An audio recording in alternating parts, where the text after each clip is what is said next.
प्रभु यीशु मसीह के मधुर और मीठे नाम में आज दिनांक 31 अक्टूबर दिन गुरुवार को आप सब श्रोताओं का हम स्वागत करते हैं। आज के दिन के लिए जो वचन है वो लिया गया है इजरा नबी की पुस्तक, उसका 7 अध्याय 6 पद। यही इजरा मूसा की व्यवस्था के विषय जिसे इस्राएल के परमेश्वर यहोवा ने दी थी निपुण शास्त्री था, और इसके परमेश्वर यहोवा की कृपा दृष्टि जो उस पर रही, इसके कारण राजा ने उसका मुँह मांगा वर दिया। आज हम इजरा से मिलते हैं जो पवित्र शास्त्र और व्यवस्था का एक महान विद्वान है। वह इस्राएल की भूमि में एक रबी और शिक्षक के रूप में, और उन्होंने इस्राएल के लोगों को व्यवस्था और आज्ञा सिखाई जिसका पवित्र शास्त्र में बहुत महत्व बताया गया है। अपने पूरे जीवन भर में इजरा पवित्र शास्त्र को पढ़ने, सीखने, उस पर मनन करने के लिए व्याकुल रहते थे। उन्होंने परमेश्वर के वचन को बहुत करीब से देखा था। उन्होंने परमेश्वर के वचन को अपने जीवन में लागू किया था और अपना सारा समय दूसरों को पवित्र शास्त्र और पवित्र वचनों को सिखाने में लगाया था। राजा अर्थशस्त्र के शासन काल में बाबुल में वह एक यहूदी प्रभु के दास थे, जहां उन्होंने यहूदी लोगों को परमेश्वर के जीवित कलाम के बारे में बताया और उन्हें प्रोत्साहित किया।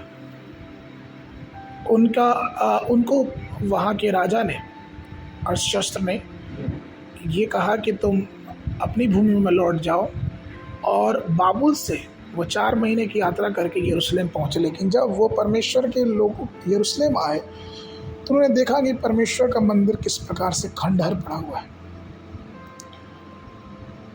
और वो उसको बनाने की सोचने लगे। लेकिन तभी उनको फिर से वापस लौटने के लिए बुलाहट आ गई। चूँकि वो सरकारी कर्मचारी थे इसलिए उन्हें वापस बाबुल देश में लौटना पड़ा। लेकिन 13 वर्ष के बाद फिर वो नहम्याह के साथ यरूशलेम लौट गया है। और कई विद्वानों का ये मानना है कि इजरा और नहम्याह ने मिलके उस दीवार को बनाया, और उसके अलावा इजरा का बहुत बड़ा हाथ इतिहास की पुस्तकों में और नहम्याह और इस तरह की पुस्तकों को लिखने में भी माना जाता है।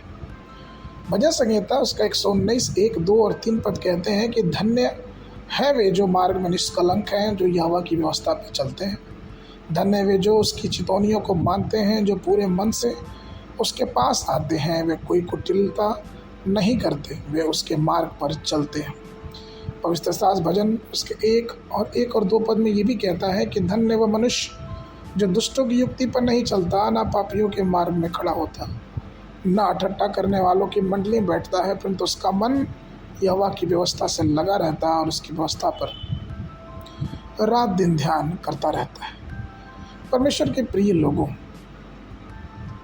अपने जीवन में परमेश्वर के वचन को महत्व दें। जो प्रभु से प्रेम रखते हैं, उसके वचन से प्रेम रखते हैं, परमेश्वर उन्हें बहुत आयत की आशीष देते हैं। आज के मनन के लिए भजन संहिता उसका 1 अध्याय 3 पद।